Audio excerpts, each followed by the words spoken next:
രാജ്യമൊട്ടാകെ operation lotus എന്ന ഓമന പേരിൽ കുതിരക്കച്ചവടത്തിൻ്റെയും കൂറുമാറ്റത്തിൻ്റെയും രാഷ്ട്രീയ തിരക്കഥ ബി ജെ പിക്ക് കേരളത്തിൽ വലിയ രീതിയിലുള്ള ഇടം കൊടുത്തിരുന്നില്ല. നമ്മൾ പോയതൊരു അനൂപ് ആന്റണി ആയിരുന്നു. അച്ഛൻ്റെ പേര് AK ആന്റണി എന്നാണ്. മറ്റൊരാൾ പത്മജ വേണുഗോപാലാണ്. അച്ഛൻ്റെ പേര് K കരുണാകരൻ എന്നാണ്. മറ്റൊന്ന് ടോം വടക്കനാണ്. മറ്റൊന്ന് AP അബ്ദുള്ളക്കുട്ടിയാണ്. ഇവരൊക്കെ പോകുന്ന ഫോൾഡ് ഏതാണ്? ഏത് ക്യാമ്പിൽ നിന്നാണ് പോകുന്നത്?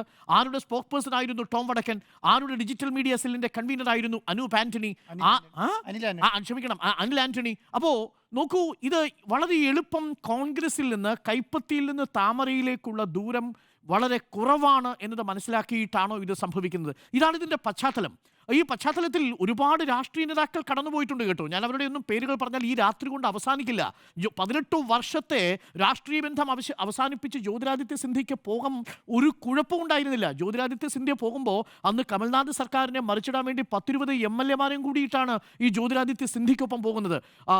അമരീന്ദർ സിംഗ് നോക്കൂ, കോൺഗ്രസിന്റെ പഞ്ചാബിലെ മുഖമായിരുന്നില്ലേ ക്യാപ്റ്റൻ എന്ന പേരുള്ള അമരീന്ദർ സിംഗ്? എങ്ങനെയാണ് നേരം വെളുക്കുമ്പോഴേക്കും BJP പാളയത്തിലേക്ക് അമരീന്ദർ സിംഗ് എത്തുന്നത്? എങ്ങനെയാണ് RNP സിംഗ് എത്തുന്നത്? എങ്ങനെയാണ് ജിതേന്ദ്ര പ്രസാദ് എത്തുന്നത്? എങ്ങനെയാണ് ജഗദീഷ് ഷട്ടാർ കോൺഗ്രസിലേക്ക് മടങ്ങി വന്ന് അതേ വേഗത്തിൽ BJPയിലേക്ക് തിരിച്ചുപോക്ക് നടത്തുന്നത്? ഇത്ര എളുപ്പം നിങ്ങൾക്ക് വേഷം മാറാൻ കഴിയുന്ന ഒന്നാണോ BJP എന്നുള്ളതാണ് ചോദ്യം. പണ്ട് നമ്മൾ പറയും ഹിന്ദു മഹാസഭയിലും കോൺഗ്രസിലും ഒരേപോലെ അംഗത്വമെടുത്ത് പ്രവർത്തിക്കുന്നവരുണ്ട്. അതിന് പാർട്ടിക്ക് തടസ്സമുണ്ടാവാതിരുന്നൊരു രാഷ്ട്രീയ ചരിത്രമുണ്ട്.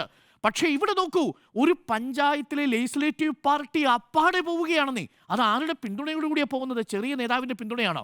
DCCയുടെ ജനറൽ സെക്രട്ടറിയായ TM ചന്ദ്രൻ്റെ, ഒപ്പം തന്നെ മണ്ഡലത്തിൻ്റെ പ്രസിഡന്റായ ഷാഫി കല്ലൂപ്പറമ്പൻ്റെ, ഇവരുടെ പിന്തുണയോടുകൂടിയാണ്. എന്ന് പറഞ്ഞാൽ വെറും പ്രാദേശികമായിട്ട് ആ പഞ്ചായത്തിൽ ഒതുങ്ങുന്നതല്ല.